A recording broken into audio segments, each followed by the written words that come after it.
Hello friends, তোমাদেরকে আরও একবার অনামিকা সিম্পল রেসিপিতে স্বাগত। আজকে আমি আমার পালং পনির রেসিপিটা তোমাদের সাথে শেয়ার করব।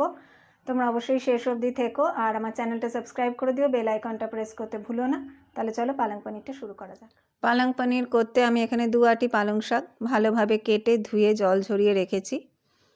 আমি এখানে দুটো খুব কচি মূলোর পাতা আমি ব্যবহার করছি। যদি এরকম কচি পাও তাহলেই তোমরা নেবে, নইলে দেওয়ার দরকার নেই। আর এখানে আমি বেশ খানিকটা ধনেপাতা রেখেছি আর দুটো কাঁচা লঙ্কা রেখেছি। এবারে সবার প্রথমে আমি যেটা করব সেটা আমি পালং শাক আর এই মূলো পাতাটা একটুখানি ভাপিয়ে নেব। এবারে আমি কড়াইতে মূলো পাতা আর পালং শাকটা দিয়ে নিচ্ছি।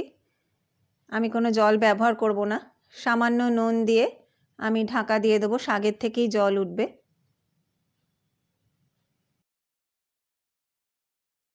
তোমরা যদি এইভাবে মূলো পাতা ধনে পাতা দিয়ে না করে থাকো, এটা একবার ট্রাই করো, এতে ফ্লেভারটা খুব ভালো হয়। এটা ভাপানো হয়ে গেলে আমি তারপর এটা ঠান্ডা হতে দেবো, তারপরে ধনেপাতা কাঁচা লঙ্কা দিয়ে একসাথে মিক্সিতে একটা পেস্ট তৈরি করব। একবার তুলে দেখে নিচ্ছি, শাকটা আমার নরম হয়ে জল বেরিয়ে গেছে। আর আমি এটাকে 3 মিনিট মতো রেখে তারপরে গ্যাসটা অফ করে দেবো। শাকটা আমার হয়ে গেছে, আমি 6 মিনিট এটাকে ভাপিয়ে নিয়েছি। গ্যাসটা আমি অফ করে দিচ্ছি। আর এতে যেটুকু জল রয়েছে এটা শুদ্ধই আমি মিক্সিতে পেস্ট করব। এটা আগে একটু আমি ঠান্ডা হতে সময় দেব। আর তোমাদের আগেই বলেছিলাম এর মধ্যে আমি এবার ধনেপাতা আর কাঁচা লঙ্কাটা দিয়ে পেস্টটা তৈরি করব। আমি একটা বাটিতে গরম জল বসিয়ে দিয়েছি, ওটা ফুটছে জলটা, সামান্য নুন দিয়ে দিয়েছি। আমার জলটা ফুটছে, আমি গ্যাসটা অফ করে দিয়ে এবার আমি এতে পনিরের টুকরোগুলো দিয়ে দিচ্ছি। দিয়ে আমি 5 মিনিট এটাকে ঢাকা দিয়ে রাখবো, তারপরে জলটা ড্রেন করে নেবো। এতে পনিরের ভেতরে নুন ঢোকে এবং খুব সফট হয়। পালং পনির করতে এই পেস্টটা তো আমি কীভাবে তৈরি করেছি তোমাদের আগেই বলে দিয়েছি। এখানে 1 টিস্পুন আদা বাটা রেখেছি, 1/2 টিস্পুন ধনে গুঁড়ো আর 1/2 টিস্পুন জিরে গুঁড়ো। এটার মধ্যে আমি মিক্স করে একটা পেস্ট মতন তৈরি করে রেখেছি। পনিরটাও তোমাদের আমি দেখে দিয়েছি কীভাবে গরম জলে এটাকে আমি রেখেছিলাম নুন দিয়ে। 1 টিস্পুন গরম মশলা পাউডার রেখেছি, 1 টেবিল স্পুন ঘি রেখেছি, একটা টমেটো রেখেছি আর একদম ছোট্ট একটা পেঁয়াজ আমি পাতলা স্লাইস করে কেটে রেখেছি। 1 টিস্পুন কসুরি মেথি পাউডার আছে, এটা ড্রাই রোস্ট করে নিয়েছিলাম। 5 কোয়া রসুন গ্রেট করে রেখেছি, 1/2 টিস্পুন হলদি পাউডার রেখেছি আর 1/2 টিস্পুন তিখা লাল রেখেছি। রান্নাটা অবশ্যই সাদা তেলে হবে। আমার তেলটা গরম হয়ে গেছে, আমি গ্রেট করে রাখা রসুনটা দিয়ে দিলাম। রসুনটাকে খুব ভালোভাবে ভেজে নেব। তোমরা চাইলে এটা পেঁয়াজ রসুন বাদ দিয়েও করতে পারো, তাহলে পেঁয়াজ রসুনটা বাদ দিয়ে বাদবাকি আমি যেরকমভাবে মশলা দিয়েছি সেইভাবেই করতে পারো। আর যদি পেঁয়াজ রসুন দাও তাহলে খুব অল্প পরিমাণেই দেবে এবং সেটাকে খুব ভালো করে ফ্রাই করবে, তাহলে গন্ধটা খুব ভালো হয়, টেস্টটাও অনেক বেশি হয়। রসুনটা আমার হয়ে গেছে ভালোভাবে ভাজা, এবারে পেঁয়াজটা দিয়েও আমি ভালোভাবে খুব ভেজে নেব।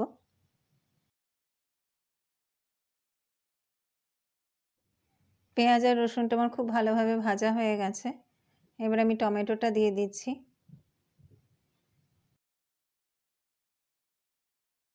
স্বাদ অনুযায়ী নুন দিয়ে দিলাম আর আমি 1 টিস্পুন চিনি দিয়ে দিচ্ছি।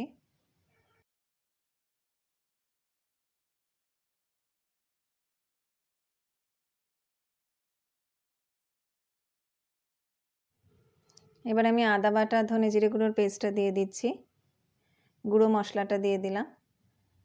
আর এবারে আমি লো ফ্লেমে এই মশলাটাকে আরও কিছুক্ষণ ভালোভাবে কষিয়ে নেব।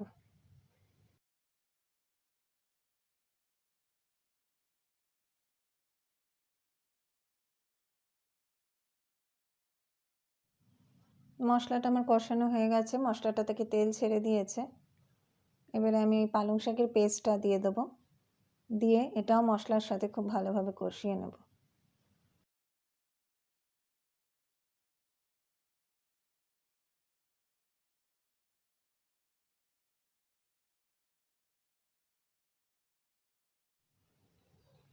আর একটু নুন লাগবে, তাই আমি আরও একটু নুন দিয়ে নিচ্ছি এটাতে। আর আমি প্রথমে 1 টিস্পুন চিনি দিয়েছিলাম, আমার মনে হচ্ছে আরও 1 টিস্পুন চিনি দিতে হবে, আমি দিচ্ছি, তবে এটা অপশনাল, তোমরা না চাইলে সেটা দিও না।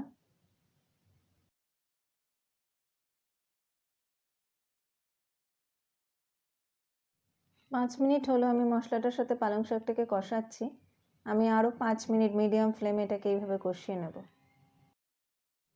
পালং শাকটা আমি 10 মিনিট মিডিয়াম ফ্লেমে মশলার সাথে কষিয়ে নিয়েছি।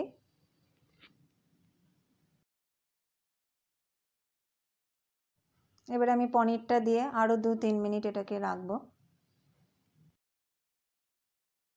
এবার আমি ঘিটা দিয়ে দিচ্ছি।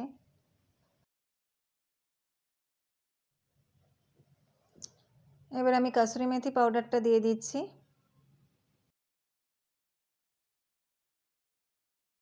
গ্যাসের ফ্লেমটা আমি অফ করে দিয়েছি। এবার আমি গরম মশলা পাউডারটা দিয়ে ভালোভাবে মিশিয়ে নেব।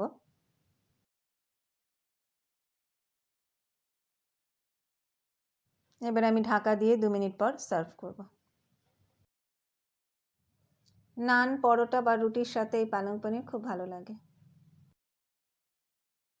আজকের এই পালং পনিরের রেসিপিটা তোমাদের কেমন লাগলো সেটা আমাকে কমেন্ট করে জানিও। যদি ভালো লাগে তাহলে অবশ্যই লাইক করো এবং বন্ধুদের সাথে শেয়ার করতে ভুলো না।